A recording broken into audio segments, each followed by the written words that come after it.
lads, one rock, we don't back up. Scrum down, big chat, turn the mics up. Loose bones, we the pace up. Ruck, rule talk, never made up. Two lads, one rock, that's game on. From the grass to the pot, like stay on. Hey, it's G from Two Lads One Ruck. Just going to do another episode just to do some catch-ups and a little bit of news, a little bit of updates. Something that me and Benny are going to do when he comes back. But before we get into the episode, if you can subscribe to our YouTube and Spotify channels, we need 10 more subscribers on YouTube to reach our 100 goal before Benny gets back in end of June. If you'd be kind to give us a little follow and a subscribe or whatever you call it, we'd much appreciate it. Today, just going to look into... So on Saturday just gone, I went and visited Banbury Rugby Club where the Oxfordshire RFU game was held. The Oxfordshire RFU men took on Dorset and Wiltshire men, and we all went there. There was about 24 of us that went. So it was great support for our lads from Oxford Rugby Club, and what a game we was treated to with the sun. Luckily, we were sat in the big stands that Banbury've got. Sorry. But there was plenty of shade, so luckily it wasn't too hot. So I wouldn't have wanted to play on it. The ground must have been like concrete. Like you could see at times when like lads were running that the sort of like dust from the ground would kick up and you're like, definitely not for me. Definitely wasn't a day for metal studs, that's for sure. And if anyone did wear metal studs, they must have had the huge blisters of a lifetime. I mean, but yeah, looking into the game, it was great. I mean, we were watching, and me and Jake, one of my other teammates who came to watch, we both looked at each other and went, ooh, it's a tale of two sides there, isn't there? Like, you got the Dorset and Wiltshire side who were arguably a lot bigger and looked more physical, and they were in the game. You could see they were. And you looked at, we thought, but they lack a bit of execution in their training. But you could see that, they were big boys. And then we looked at Oxfordshire and we both went, well, they don't look as powerful, but they looked technically better in like execution wise. And I said to Jake, I said, if they can keep it close in the first 20-30 minutes and don't let them build a massive score, then I could see Oxfordshire winning it towards the end. And the game started, and it was what we said it was going to be. The opening, I'd say 15 minutes, I think Dorset and Wiltshire were sort of like showing their physicality and their good running lines, and it looked like they had like 2 Fijian lads, so they were absolutely ginormous, and you could see that their game plan was to try and get it to the 2 big lads. I think one of them was packing down at number 8, and the other was, I think, outside centre. Or was he inside centre? He was in the centre channels anyway. And you could see what their game plan was going to be, and it was to give it to those 2 big lads. They kind of like heavily relied on them, I thought. And yeah, opening 15 minutes, I think Oxfordshire went down 12-0, I think it was. And then I would say it was a bit of 50-50 in the next probably 5 or 10 minutes, so up to about 25 minutes. And then it was Oxford's turn to take the game, and they worked it from a penalty, which then got them from a line out. And from the line out, they sort of played it through the park, and then they managed to get one of our lads, Makaya, through a hole, and he just did what he did. Absolutely skinned them for pace and took it to the try line. It was a good try, to be fair. And I looked at Jake and I went, not bad. And he agreed. And then what was the next one? Next try was similar. I think we'd got a penalty. They kicked it to the line out, and they worked it between the 15 channel, and then their 9 managed to break through a hole between the 15 in the 15 channel, and it was quite good vision to see, actually, because it was quite heavily densed in that area at one point, but he managed to break through, and I think he must have got a good 30 meters down the pitch from about inside their 10, and then I think it was the captain, Jacob Turner. I think he was the one that wore. It was whoever wore. I think it was him anyway. He wore the red scrum cap. The scrum half managed to offload it to him before he got to the floor, and then the player with the red cap, I'm pretty sure it was Jacob. Correct me if I'm wrong. Managed to get to the. Just checking the mic. if you haven't watched before, I have problems with the mic since Benny's been away. It's all good. So yeah, he managed to offload it before he got tackled to the floor. Jacob trundled it up probably another couple of meters, and then the ball got protected by the Oxfordshire lads, and then the 9 managed to get up at the ruck and played like a dummy pass that saw the prop run through for Oxfordshire unopposed, and he touched down for Oxfordshire's second try. And then I think that took the game to 14-12 with the kicker getting both kicks. And we were like, oh, okay, that's cool. And then like the last 5 minutes, I think Dorset and Wiltshire came back. I think they won a penalty, which resulted in them slotting for the 3 points, which they got just before half-time. And I think that took the score to 15-14 at half-time. So it was quite a close game in the first half. I said to Jay, I reckon that they'll come out again in the first sort of 15 minutes to try and oppose the game. Dorset did exactly that. They exerted all their energy in that first 15 and sort of took the lead again a bit further. And it looked like at one point it was going to slip away, but Oxfordshire kept their cool and kept getting the tries. They kept getting tries, and I think it was what was the score? 14. I think it was what was the score? I think it was 22-12 at that point. So they were in 10 points in front, and then Oxfordshire got a try that I don't think got converted. So it was 22-19, and then I think it was like 5 or 10 minutes after that, Oxfordshire got another try. Which took it to 26-22, I believe. And then Dorset and Wiltshire then got a couple of penalties towards the end of the game and took their try with I think it was like about 3 minutes to go. And we thought, the game's done and dusted now. It's now 29-27, I believe it was. 26, sorry, 29-26.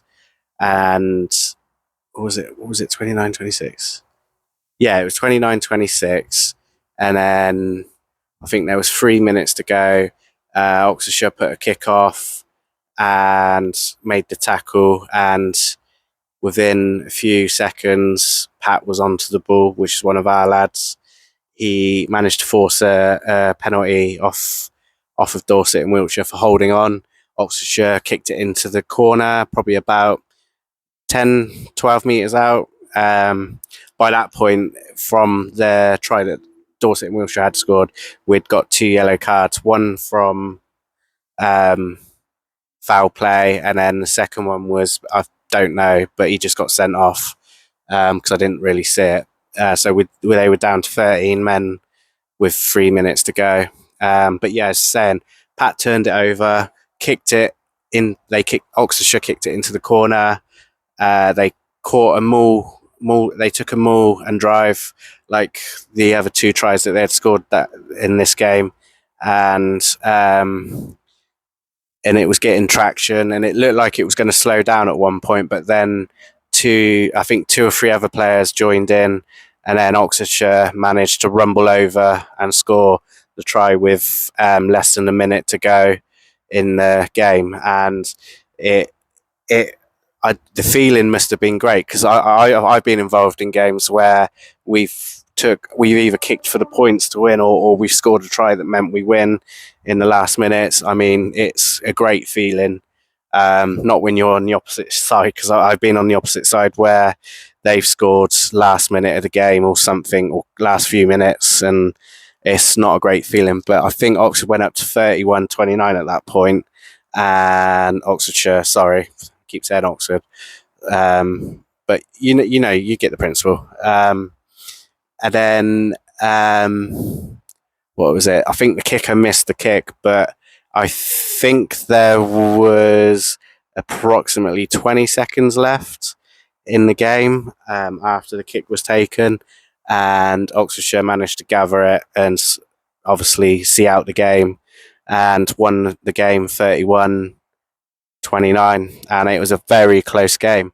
I thought our captain, well, our former captain now, as you'll find out in a minute, as stuff's changed at our club, and I'll let you guys know what's the change. Got to check the mic again.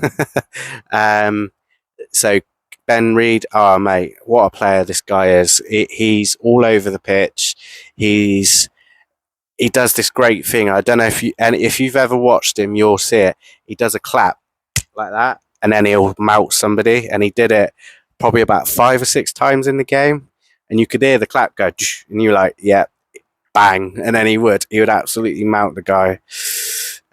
He was all over the park. He was carrying well. He does basically what he does for us. He is an outstanding player, and we're so lucky to have him at Oxford Rugby Club for sure.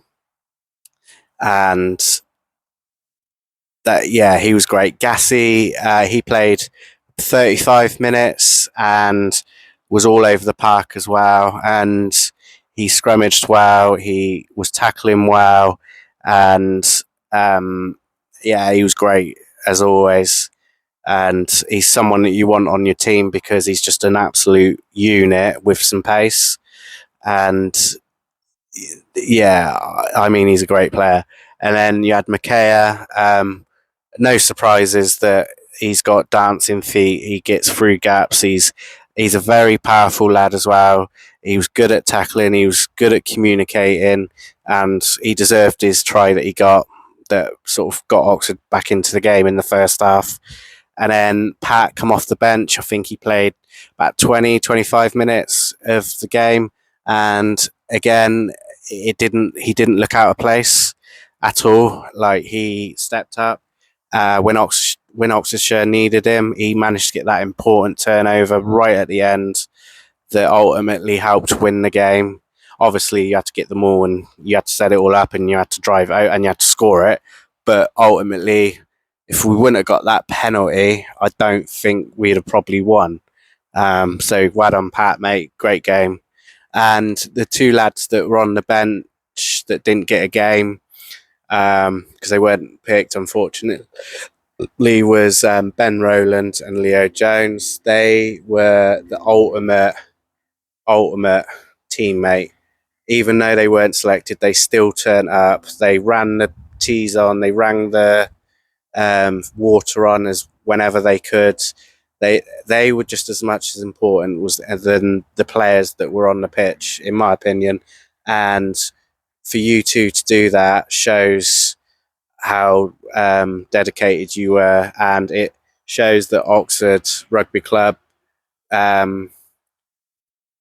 in a good light, and we hope that we get a good rep around the county for what you boys did, and hopefully this week you'll get selected, as there's a semi-final that's, I think it's away to Hampshire, I believe it is, and it's at Havant Rugby Club, and it's a 3 o'clock kickoff. So if you can make it, great, come and cheer the boys on, and hopefully get Oxfordshire to the final. And I believe the final will be played at the Allianz Stadium in Twickenham. For us old boys, it's Twickenham Stadium, not Allianz, but yeah. But yeah, hopefully the boys get there.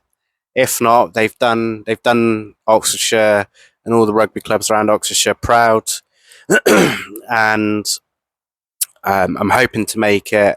I'm going to see if I can get a lift because I can't afford the fuel prices. Oh God, yeah, a bit coffee. But yeah, that was the roundup for the Oxfordshire County. I did a few guesses, I did a few predictions, but I forgot to post it. And the 3 games that I the 3 games that I predicted was Montpellier versus Ulster. I had Montpellier win by quite a bit, and they did. I chose Worcester Warriors to beat Ealing, the last year's champions. I just had a feeling that they would win for some reason. I think I had them by 4 points, and I think they won by 5. And then I think I had Bordeaux Begler to win against Leinster in the European Cup by 12, but it ended up being like 21 or 22 points. So I was a bit way off there. And then I was a bit 50-50 with the county game, but I thought it would be 3 points win by the Dorset and Wiltshire boys. Not that I was saying, not that I didn't think that we were good enough. It was just I thought size and power would have maybe got them through, but it looked like obviously the technique and the durability and the heat was Oxfordshire, and they won by 3 points. It was a great game. So I was quite proud of my predictions this week. As you know, I normally suck at predicting. So does Benny. We're both bad. But when you look at it on paper, you think, yeah, this team's won it. But it's not always the case in rugby, is it? As you know. And yeah, so that was the roundup of what I'd predicted. I forgot to post it.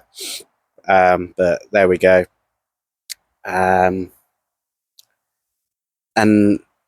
yeah, so we got some exciting news at Oxford Rugby Club.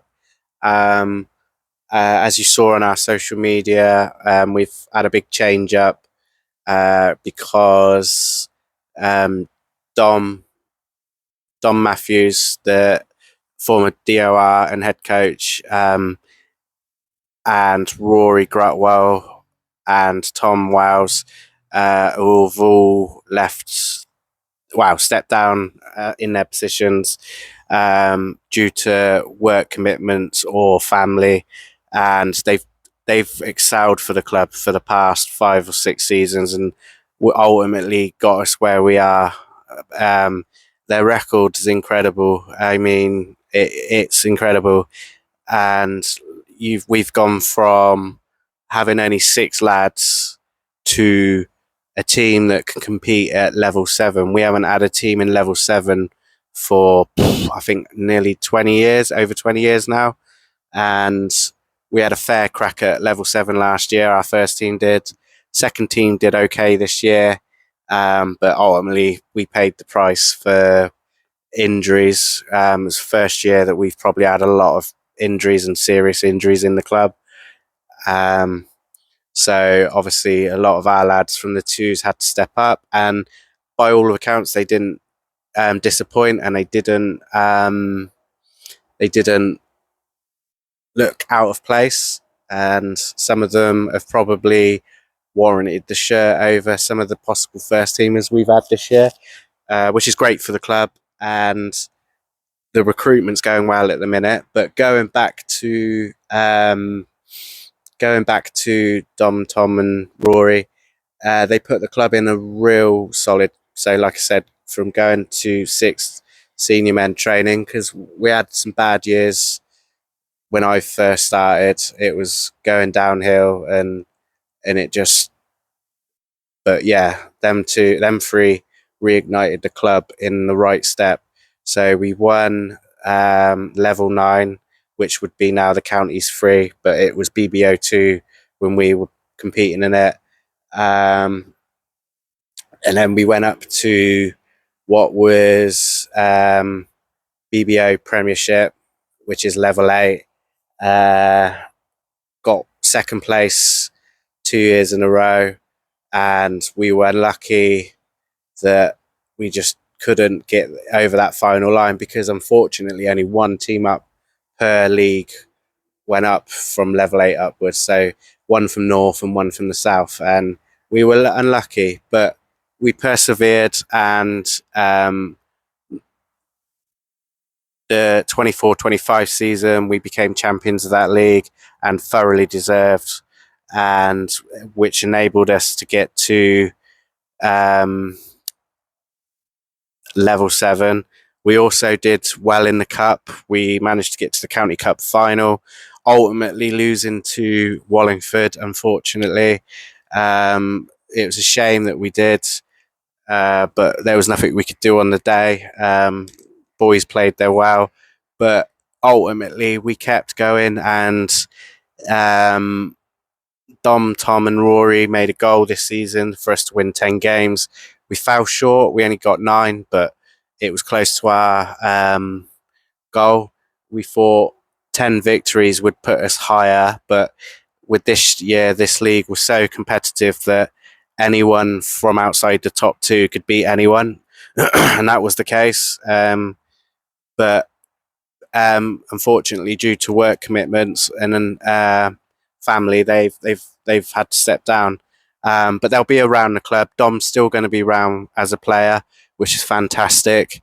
Tom will come to training when he's not away working because he works abroad, and Rory will come as well as and when he can, when he's not, because he's got a new promotion, so that's got to take president over rugby at the moment.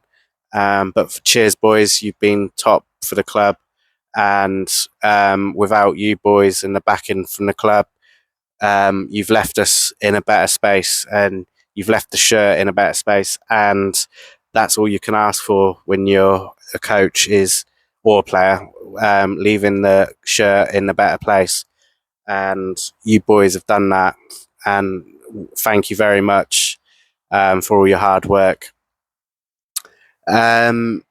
Next bit of topic from our news is Captain Ben Reid. He's led us for the past 3-4 seasons now, top tier. With him leading, he leads from the front. He's an all-round leader. But this year, he's gonna allow somebody else to be a captain, and he's gonna focus on playing rugby. And we thank you so much, Mr. Reid. But yeah, you're a great captain, great leader, and I know you're going to support the new captain for next season. It's always that good to have new leaders, and also have somebody that's also been there backing you up. But yeah, that's that. So we can't wait to see Reedy back. He's had a phenomenal county season. Brilliant, mate.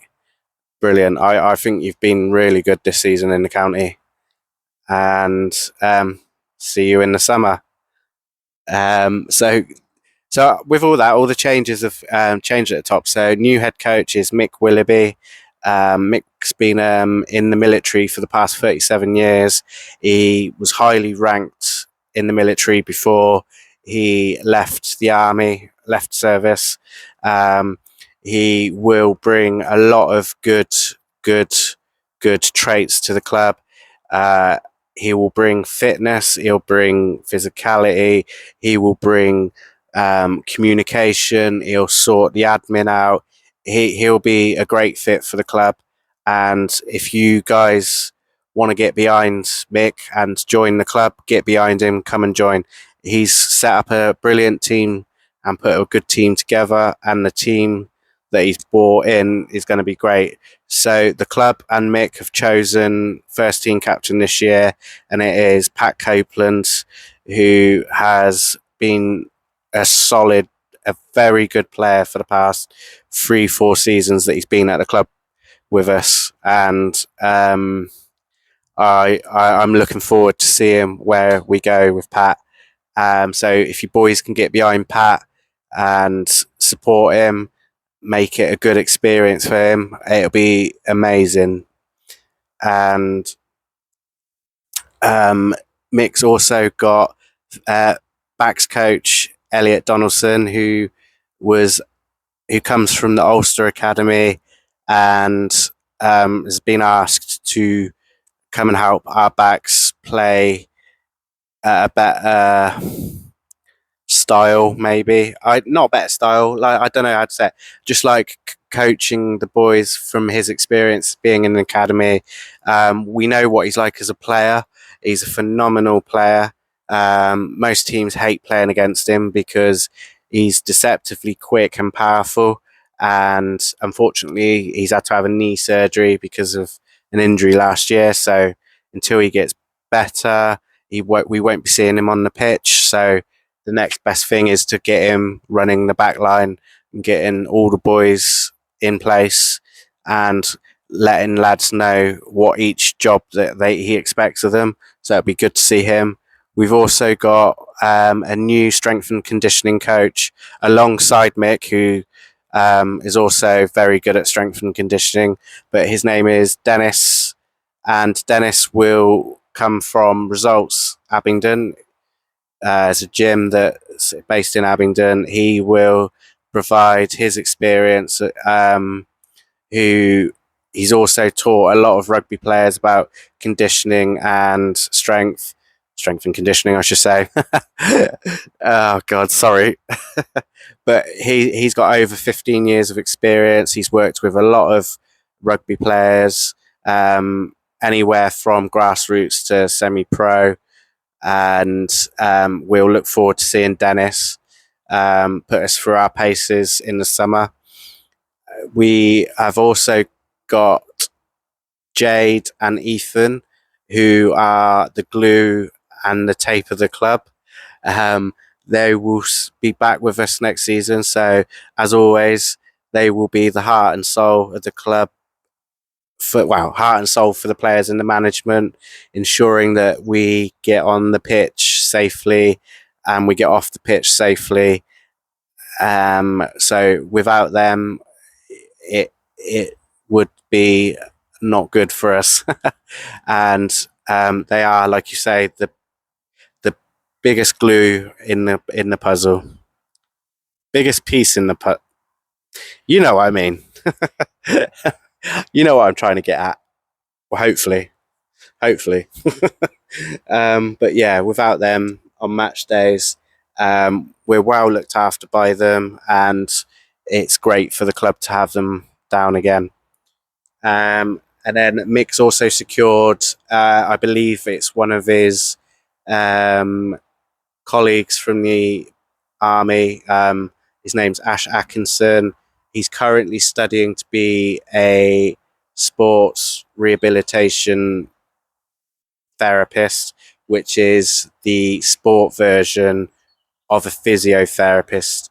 But it's a university based education. So I think he's coming to the end of that. So it'd be exciting to see him down the club helping us with like being able to get us into shape, because he's also a former PT in the army, and for a lot of the army lads, they'll know that the PTs are PTs are horrible. No, not really. They're not really. But you know, like with his experience in the military and combining his training that he's doing at the moment, it's going to be massively beneficial for the club to have someone down that can do stuff that like you would get with a physio. They're slightly different in terms of what they can do, the sports rehabilitation therapist is it's more sport based than it is. So he wouldn't be able to go and work in the hospital, I believe. I could be wrong. Don't quote me on that. But it's more directed around sport and rehabilitation in sport. And yeah, we look forward to seeing you, Ash. Hopefully, you guys don't put us through the paces too much. But yeah, it's very exciting. So there's Ash. Yeah. I'm trying to think who else. Ah, mate, I'm so bad with names. I'm so sorry, guys.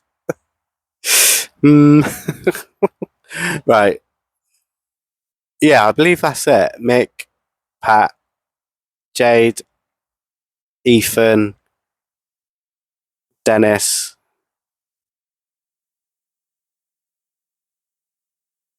Yeah, I believe, and Elliot, and yeah. So that's everybody. So we've got a big team this year. And plus there's going to be a few others that will be added to help with the forwards. So that'll be exciting to see who we bring in to replace Rory, who's done a fantastic job for us as a forwards coach. So watch this space, and if you're wanting to play rugby, come and join me and Benny at Oxford Rugby Club. Wow, Benny's retired, but he's going to be involved either at a watching and social capacity, um, and may play the odd game here and there for the Nomads. But yeah, who knows? Yeah, so that's everything to do with Oxford. I hope that you guys don't get too bored of it, but it is our club. Um, so that's that. And yeah, so me and Benny have got some exciting news. Benny comes back end of June. Um, we've organised. It's going to be quite funny, but Two Lads One Ruck, we're going on tour on the 11th of July. We're going to be in Oxford. It's an open invitation to everyone. We haven't quite worked out what pub we're going to go to, but on the 11th of July, we have got a whole day of rugby. And me and Benny are going to be in Oxford. We're going to do predictions. We're going to do the funniest thing you've seen in rugby.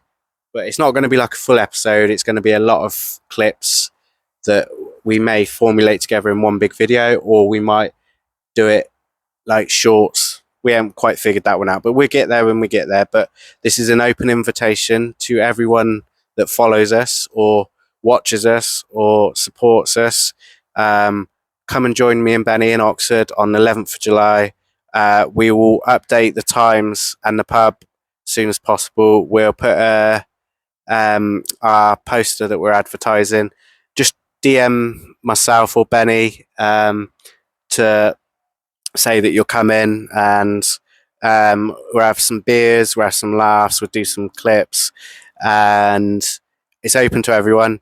Anyone from Gab, Littlemore, Abingdon, Grove, Wallingford, Whitney, Banbury. I know Banbury's a bit far.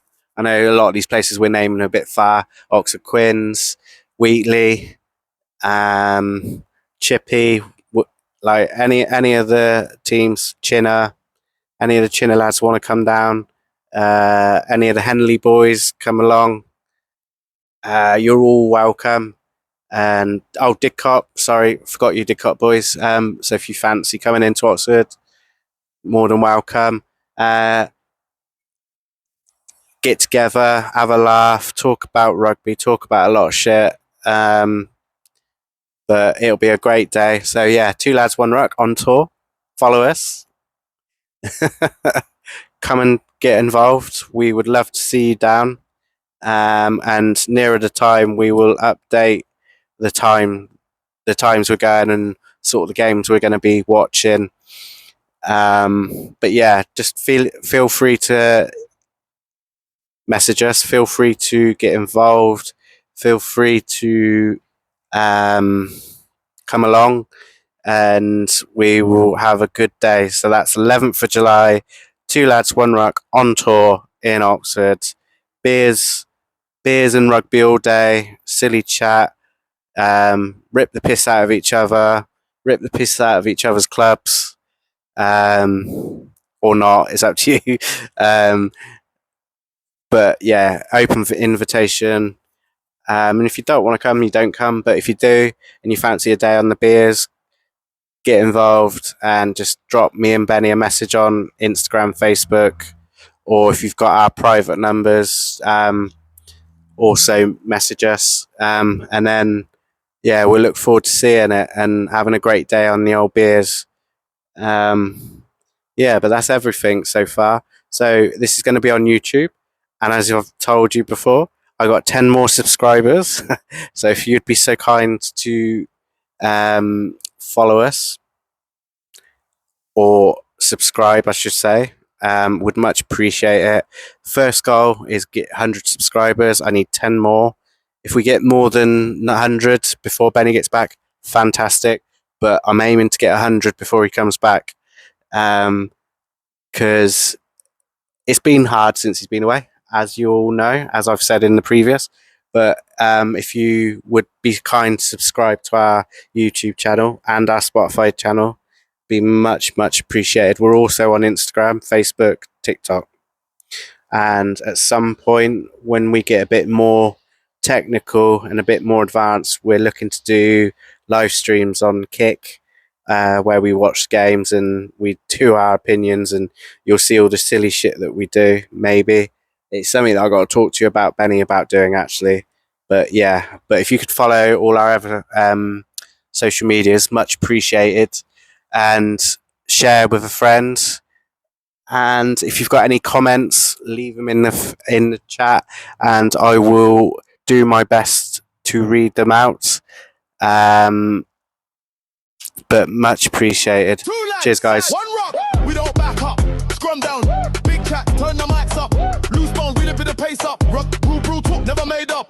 Two lads, one rock, that's game on. From the grass to the pot, like